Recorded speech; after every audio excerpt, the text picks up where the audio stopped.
Beautiful for spacious skies, o'er the waves of grace.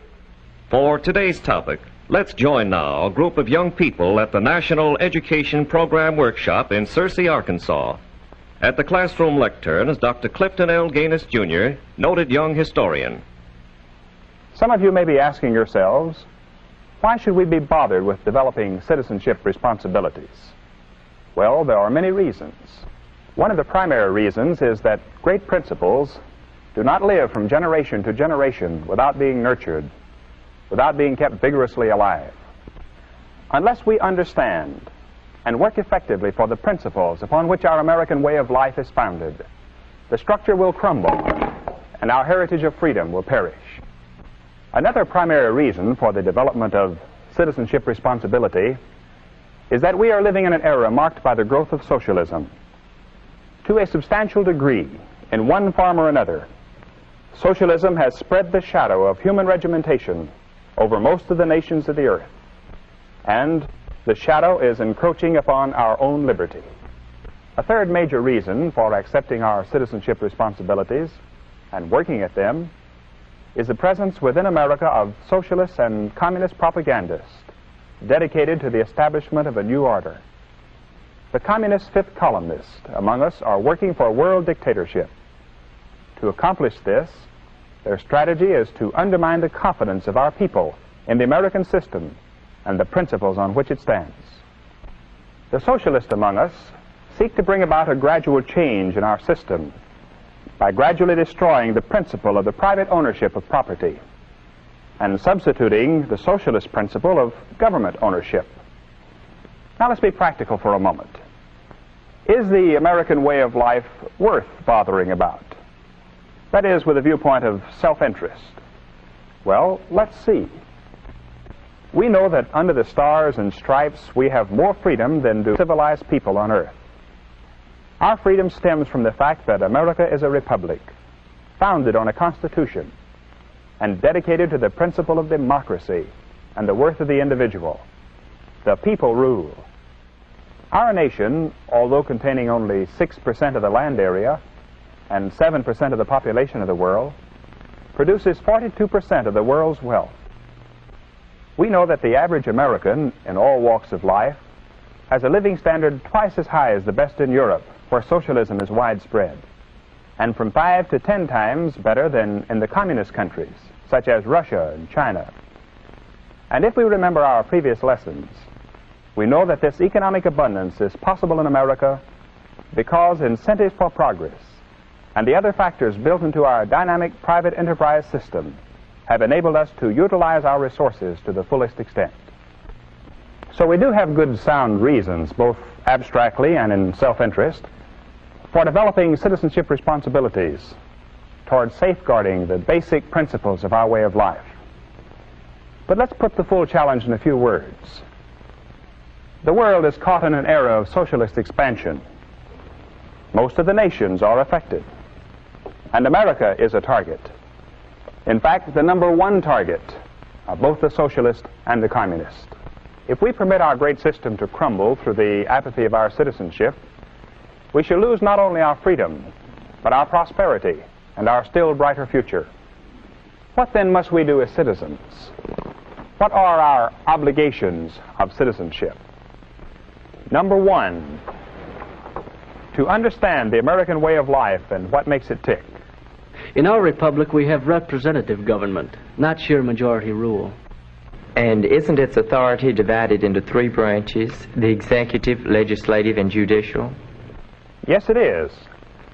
And it's important, too, that in our republic, authority is surrounded by an ingenious system of checks and balances that prevents autocratic or dictatorial rule. That is, if we maintain the Constitution as our basic law. Well, that briefly sums up our political structure. What about our economic structure? Our economic system is based on three major principles: private ownership of property, the profit motive, and the competitive open market. Yes, those are the three great pillars. Private ownership diffuses the wealth and economic power over the very widest area, over our whole population, and makes our people independent, masters of their own lives.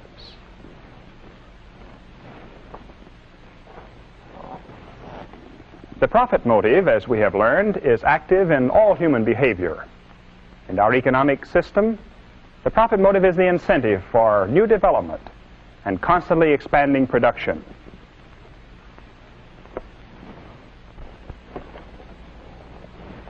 And the open competitive market is where the consumer is king.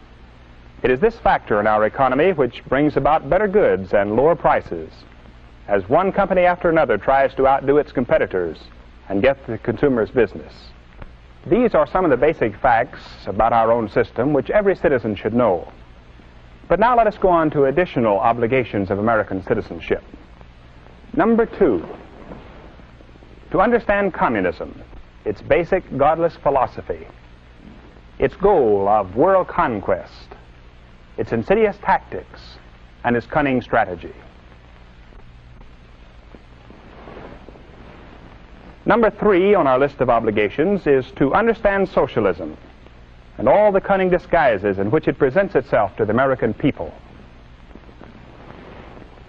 Our 4th obligation is to understand propaganda techniques as used by both the communist and the socialist.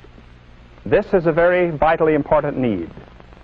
Thousands of good, loyal Americans have been duped into actually aiding the communist, simply because they did not look carefully before they joined some high-sounding venture, or before they more or less blindly advocated some course of action.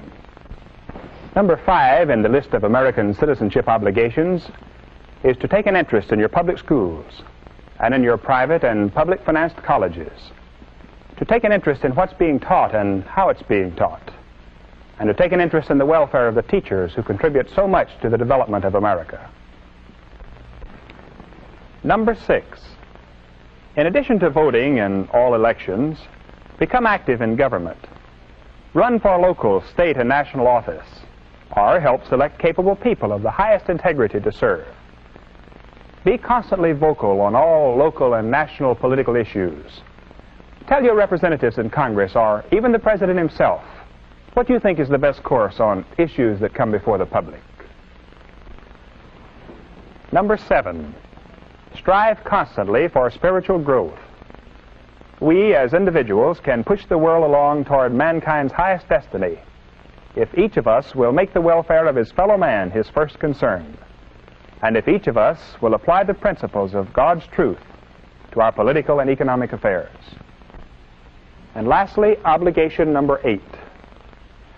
Dedicate a part of your everyday life to the bringing of these requirements of American citizenship to the attention of fellow students, fellow workers, neighbors, and friends. Is it too much to ask that we fulfill these obligations of citizenship?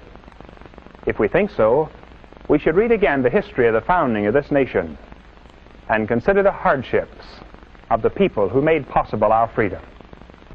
They felt that no challenge was too great if freedom was at stake. That spirit carried them on. It created for us the foundation of our great heritage.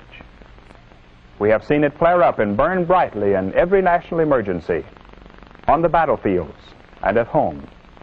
The socialists, the communists, and their followers would like to see the American spirit extinguished. If each of us will rise to the occasion, if every citizen, young and old, will accept the challenge of his citizenship, then the socialists and communists and their followers will not prevail, and America will go on toward the fulfillment of her great world destiny. Dr. Clifton L. Gaines, Jr. was our instructor. This is a continuing series based on the unique political and economic system which has made America great.